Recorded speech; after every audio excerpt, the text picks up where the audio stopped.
آپ کو معلوم ہے کہ رمضان مبارک کی اب آمد ہے، یہ آخری ہفتہ ہے ہمارے پاس.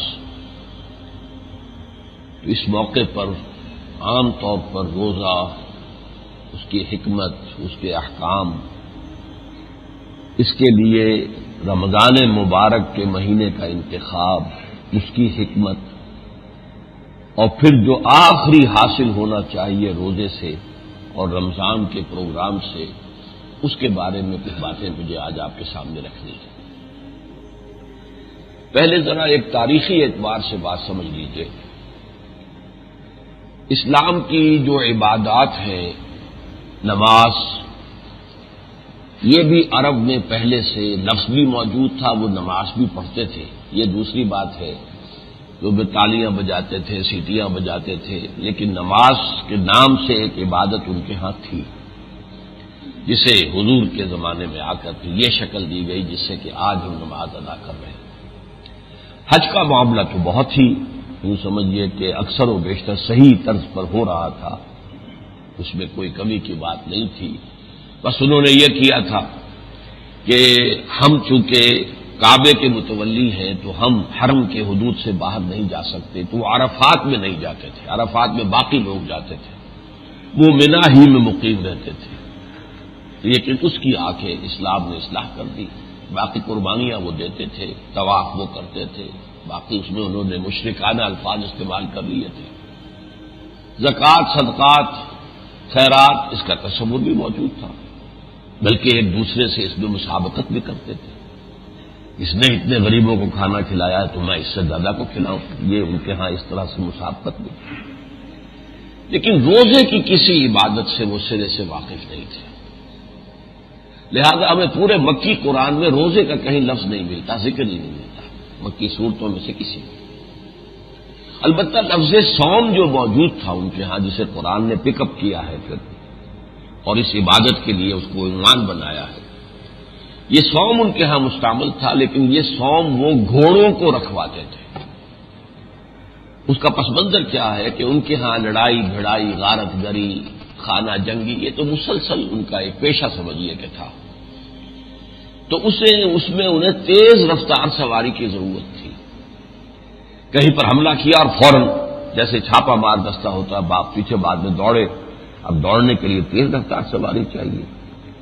ان کی عام سواری جو ہے اونٹ، وہ تو ان کے ماحول کے ساتھ مطابقت رکھتا تھا کہ ایک ہفتے پانی پینے کو نہ ملے تب بھی اسے کوئی فکر نہیں، باد سموم چل رہی ہو تو بھی اسے کوئی فرق نہیں پڑتا، کھانے کو نہ ملے تو اس سے بھی اسے کوئی فرق نہیں پڑتا.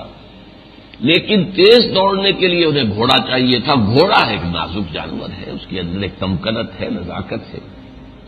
تو اسے ان سختیوں کو پابند کرنے کے لیے، اس عادی بنانے کے لیے روزہ رکھا تھا. کھانا پینا بند، دانا پانی بند. اور پھر یہ بھی کرتے تھے کہ جب باد سموم چلتی تھی، گرم ہوا، تو عرب بدو جو ہے وہ اپنا چہرہ کو لپیٹ لیتے تھے کپڑے کے اندر، رومال کے اندر، غترا جسے وہ کہتے ہیں. لیکن گھوڑے کا منہ سیدھا رکھتے تھے جدھر سے کہ لو آ رہی ہے، جو آگ جیسی ہوا آ رہی ہے، تاکہ اس میں اس آگ کو برداشت کرنے کا مادہ پیدا ہو جائے. یہ لفظ صوم تھا. تو صوم کو وہ استعمال کرتے تھے گھوڑوں کے لیے. انسانوں کا کوئی روزہ رکھنا ان کے ہاں نہیں تھا. حضور جب مدینے تشریف لائے ہجرت کر کے، تو یہاں آپ نے دیکھا کہ یہودی یوم عاشورہ کا 10ویں محرم کا روزہ رکھتے ہیں. آپ نے پوچھا بھئی کیوں؟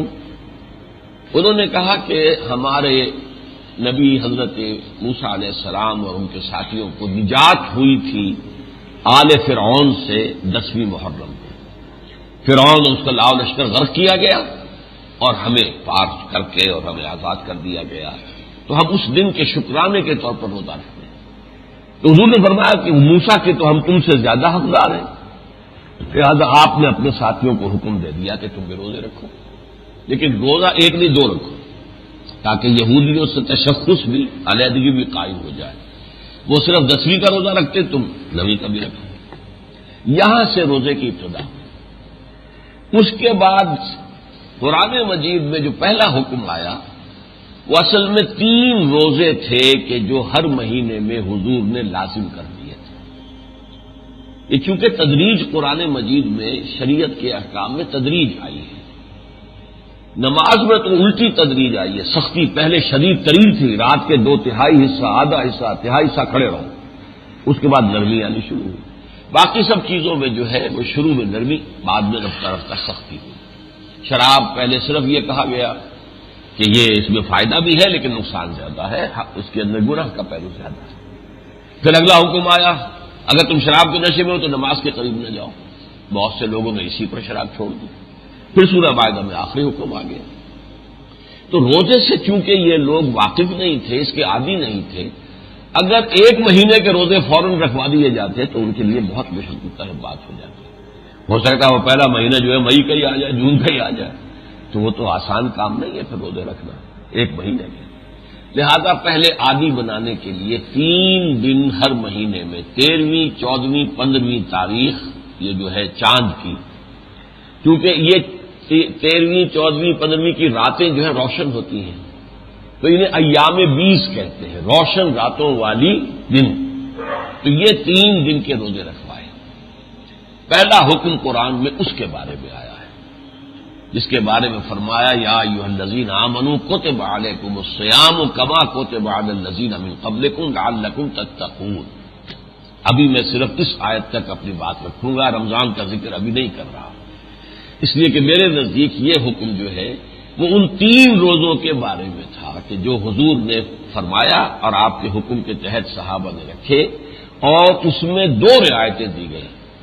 اگر کوئی سفر پر ہے یا بیمار ہے تو اور دنوں میں تعداد پوری کر لے، اور اگر اس کے باوجود کہ نہ وہ سفر میں نہ بیمار ہے پھر بھی نہ روزہ رکھے تو 1 مسکین کو کھانا کھلا دے۔ یہ بھی رعایت ہے، تدریجاً آدمی بنانا تھا نا، تو رعایت کر کے ڈھیل کے ساتھ بات آگے بڑھائی۔ تو یہ جو فرمایا یا ایھا الذین آمنوا ہے، وہ لوگ جو ایمان لائے ہو، کتب علیکم الصیام، تم پر روزہ رکھنا فرض کیا گیا، کما کتب علی الذین من قبلکم، جیسے کہ تم سے پہلی امتوں پر جو تم سے پہلے تھے فرض کیا گیا۔ یہود کے ہاں بھی روزے تھے اور عیسائیوں کے ہاں بھی تھے۔ تو اس کا مقصد کیا ہے؟ لعلکم تتقون، تاکہ تمہارے اندر تقوی پیدا ہو جائے۔ اب اس کے لفظی معنی سمجھ لیجیے، تقوی کے معنی کیا ہے؟ اللہ کے احکام کو توڑنے سے بچنا، یہ بچنا، لفظ کے لفظی معنی ہے بچنا۔ دنیا میں اللہ کے احکام کو توڑنے سے بچو گے تو آخرت میں اللہ کے عذاب سے اور جہنم سے بچ جاؤ گے۔ یہ دونوں جگہ کا بچنا ہے، یہاں بچو حرام سے، غلط کام سے، برے کاموں سے، اور وہاں بچ جاؤ گے جہنم سے۔ لیکن اس کے خلاف جو قوتیں ہیں ان میں سے مثلاً ایک قوت ہمارا اپنا نفس ہے۔ ہمارے جو نفسانی تقاضے ہیں وہ اندھے بہرے ہیں۔ بھوک لگی ہے تو جو بھی مل جائے کھانا ہے، حلال ہے یا حرام ہے۔ پیاس لگی ہے تو جو بھی مل جائے پینا ہے، جائز ہے یا ناجائز ہے۔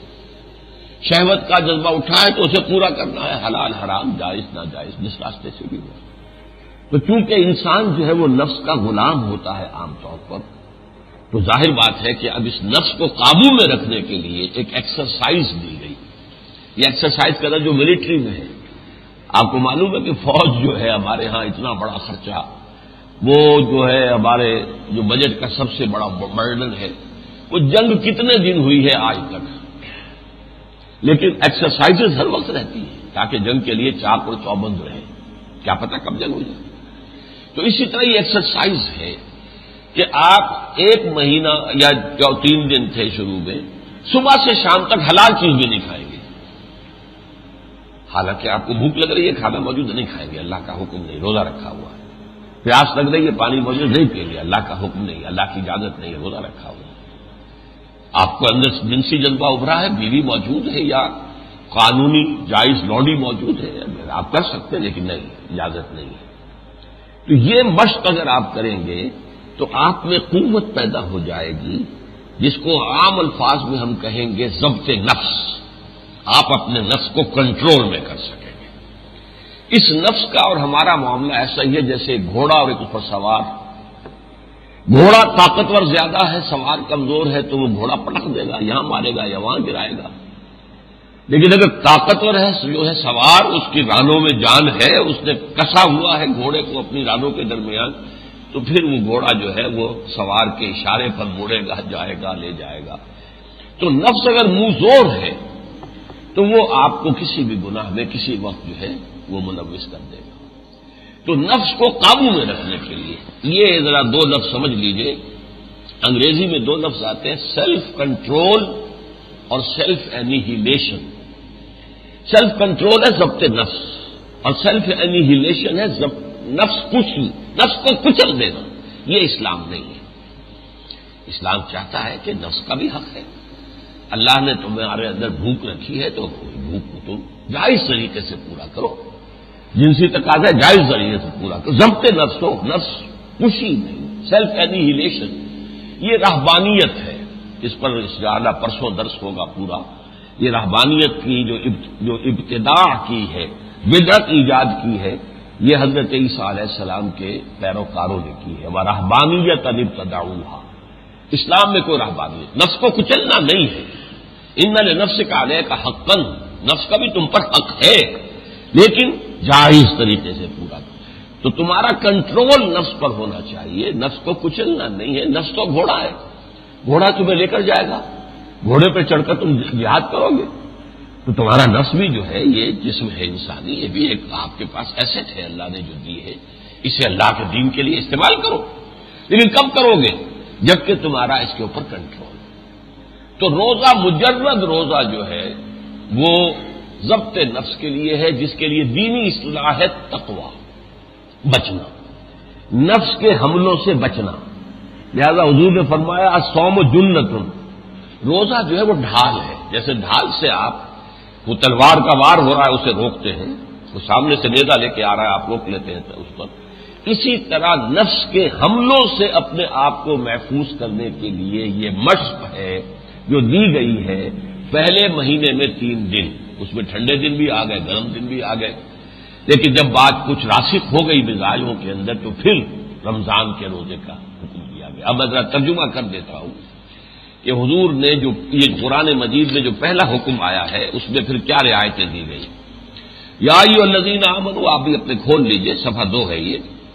کتب علیکم الصیام کما کتب علی الذین من قبلکم لعلکم تتقون ایاما معدودات، یہ گنتی کے چند دن ہیں۔ ہمارے جدید مفسرین اور جو اردو کے مترجمین ہیں انہوں نے اکثر و بیشتر بڑی ٹھوکر کھائی ہے، وہ ان 2 آیات کو بھی روزہ رمضان سے متعلق سمجھتے ہیں۔ میں اپنے نوجوانی کے دور سے میڈیکل کالج میں جب پڑھتا تھا، اس وقت سے میں درس قرآن دیتا تھا، تو میں سمجھتا تھا یہ بات غلط ہے، یہ آیتیں علیحدہ علیحدہ اتری ہیں۔ بعد میں مجھے اس کی توثیق ہو گئی کہ ہمارے سلف میں تفسیر کبیر میں نے دیکھا کہ وہ رائے موجود ہے جو میری رائے ہے، تو مجھے خوشی ہوئی کہ یہ رمضان کے روزے کا حکم نہیں ہے، بلکہ 3 روزے، ایام معدودات، گنتی کے چند دن۔ اب گنتی کے چند دن جو ہے وہ 30 دنوں کو تو گنتی کے چند دن نہیں کہہ سکتے، اور ویسے بھی معدودات کے وزن پر جمع قلت آتی ہے، 9 تک کے عدد پر اس کا اطلاق ہو سکتا ہے، اس 10 اور 10 سے زائد پر نہیں۔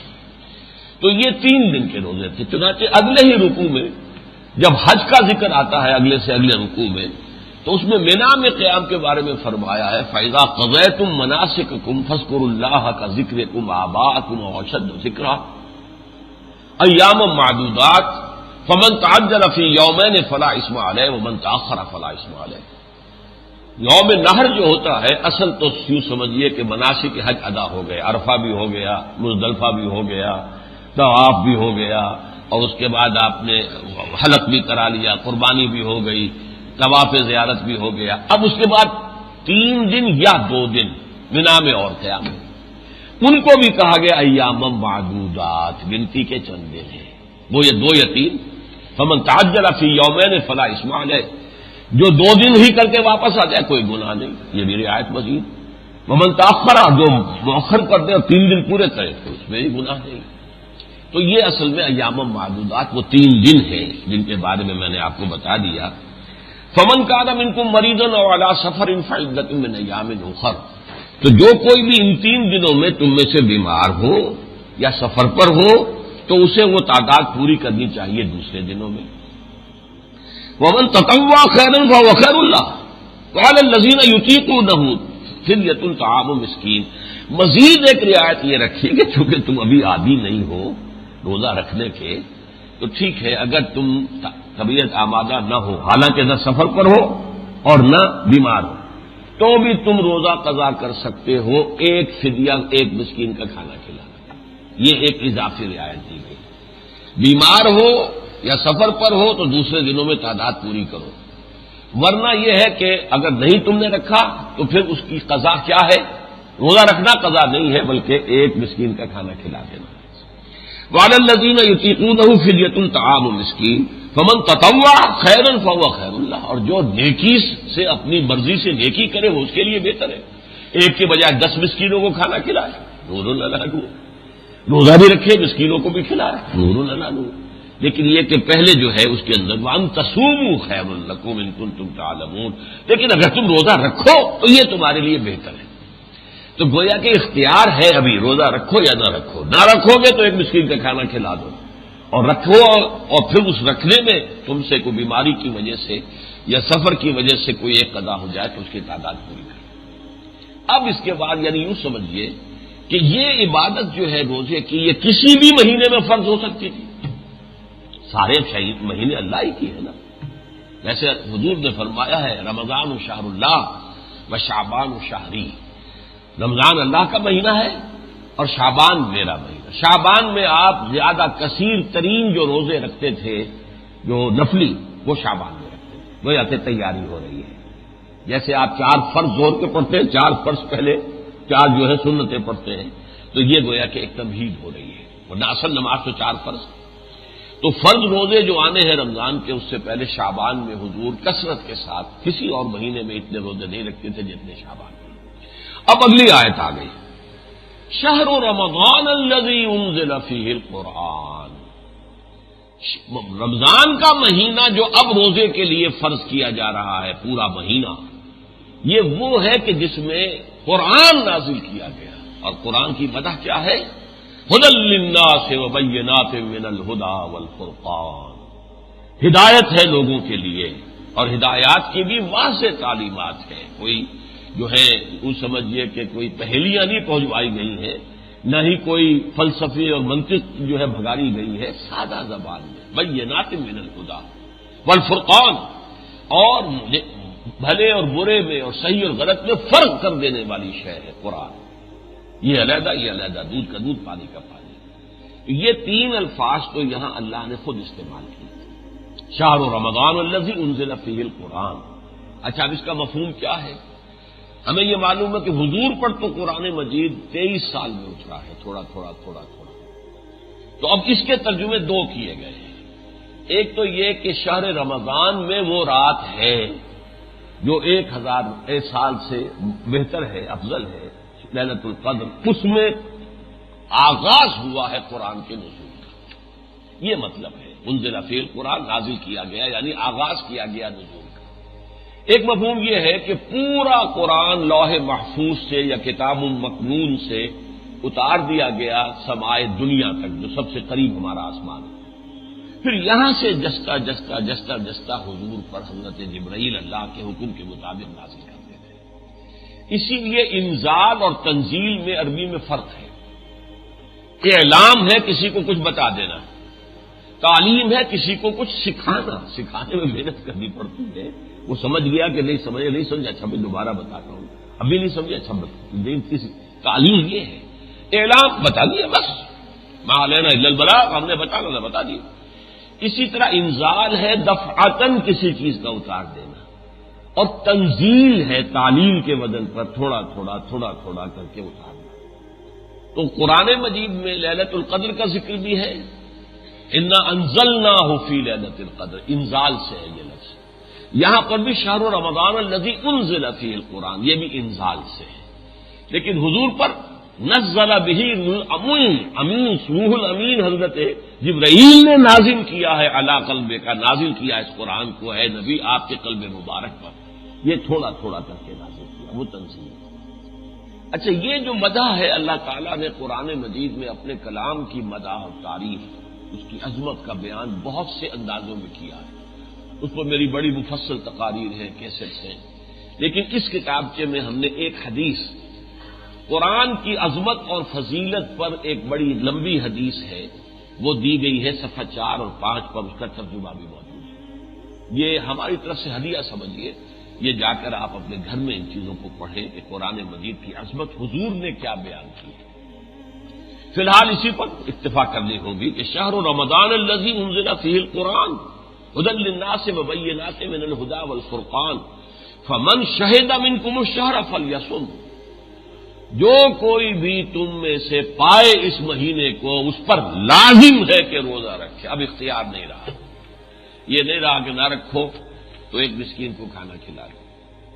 ہاں اس اختیار کو حضور نے اپنے حکم سے قائم رکھا۔ کس کے لیے؟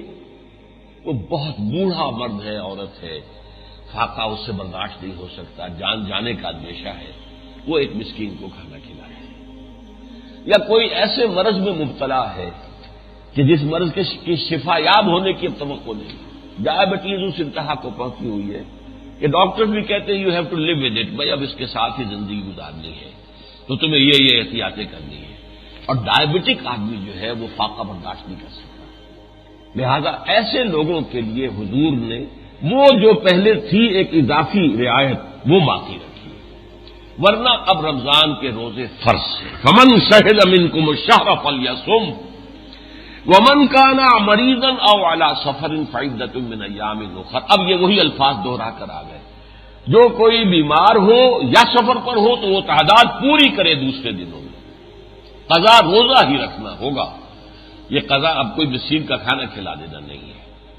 اچھا، یہی جو تکرار ہے اسی کی وجہ سے ایک میں نوجوان طالب علم تھا کالج میں پڑھنے والا، اسی تکرار کی وجہ سے میری رائے یہ تھی کہ یہ آیتیں ایک وقت میں نہیں اتر سکتی۔ وہاں بھی فرمایا ومن کان منکم مریضا او علی سفر فعدۃ من ایام اخر، یہاں پھر وہی آ گیا ومن کان مریضا او علی سفر فعدۃ من ایام اخر۔ یہ تکرار نہیں ہو سکتی ایک ہی وقت، یہ لازماً دو مختلف اوقات میں نازل ہوئی، یہاں ترتیب میں حضور کے حکم سے یہاں رکھ دی گئی، لیکن یہاں پر وہ ابھی تک جو ہے ایک جو ہے رعایت وہ برقرار ہے کہ بیمار ہو یا سفر پر ہو تو روزہ نہ رکھے۔ اس میں ہمارے ہاں بڑا برعکس رویہ ہے لوگوں کا۔ نماز میں رعایت اگر ہے قصر کرنے کی تو ہمارے ہاں شدت یہ ہے کہ اگر قصر بھی کرو گے تو نماز ہوگی نہیں، لا حول ولا قوت الا باللہ، ہے ایک رائے ہے، شدت ہے۔ بعض حضرات کے نزدیک واجب نہیں ہے، آپ چاہیں تو قصر سے فائدہ اٹھائیں، چاہیں تو نہ اٹھائیں، لیکن فقہ حنفی میں یہ واجب ہے۔ اگر آپ نے قصر نہیں کی، دو رکعت جو کے بجائے چار پڑھے تو آپ کی نماز ہوئی نہیں، دوبارہ پڑھیں۔ یہ روزے میں جو رخصت دی ہے اس کے کوئی کسی کو خیال نہیں ہے۔ عام طور پر سفر میں بھی لوگ روزہ رکھتے ہیں، 104 بخار چڑھا ہوا روزہ میں نے نہیں چھوڑنا ہے، یہ گویا بڑا تقویٰ دکھا رہا ہے اپنا اور اپنی بڑی دینداری کا مظاہرہ کر رہا ہے۔ بھائی اللہ نے تمہیں اجازت دے رکھی ہے، تو اس لیے فرمایا یرید اللہ بکم الیسر ولا یرید بکم العسر، اللہ تمہارے ساتھ آسانی چاہتا ہے، سختی نہیں چاہتا، یہ تم اپنے اوپر سختی کرتے ہو۔ حضور نے فرمایا لیس من البر الصیام فی السفر، سفر میں روزہ رکھنا نیکی میں سے نہیں ہے، یہ تم نے اپنے گھڑ لیے اپنے دل میں نیکی۔ اچھا، سفر میں بعض اوقات چلیے آج ہی تک تکالیف نہیں ہوتی، آج گاڑی میں سفر کر رہے ہیں، ہر جگہ کھانے مل جاتے ہیں، یہ نہیں، سفر سفر ہے۔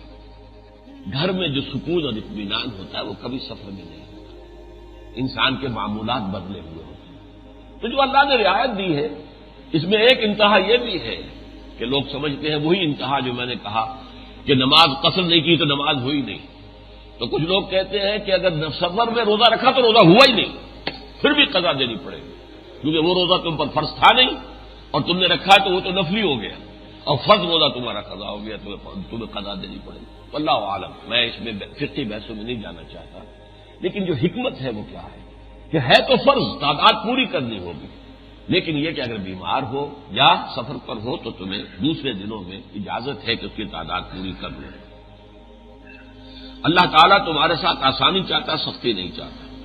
وَلِتُكْمِلُوا الْعِدَّةَ، لیکن اب تعداد پوری کرنی ہوگی، اور اس میں سختی اب اتنی ہے، اگر آپ نے رمضان مبارک کا کوئی روزہ قضا کر دیا بغیر کسی عذر کے تو اس کی قضا 60 روزے ہوں گے۔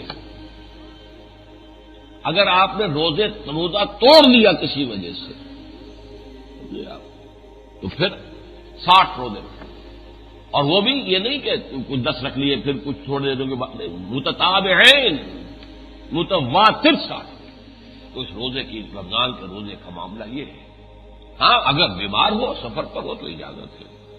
وَلِتُكْمِلُوا الْعِدَّةَ وَلِتُكَبِّرُوا اللَّهَ عَلَىٰ مَا هَدَاكُمْ، اور تاکہ تم اللہ کی تکبیر کرو اس پر کہ جو اس نے ہدایت تمہیں دی.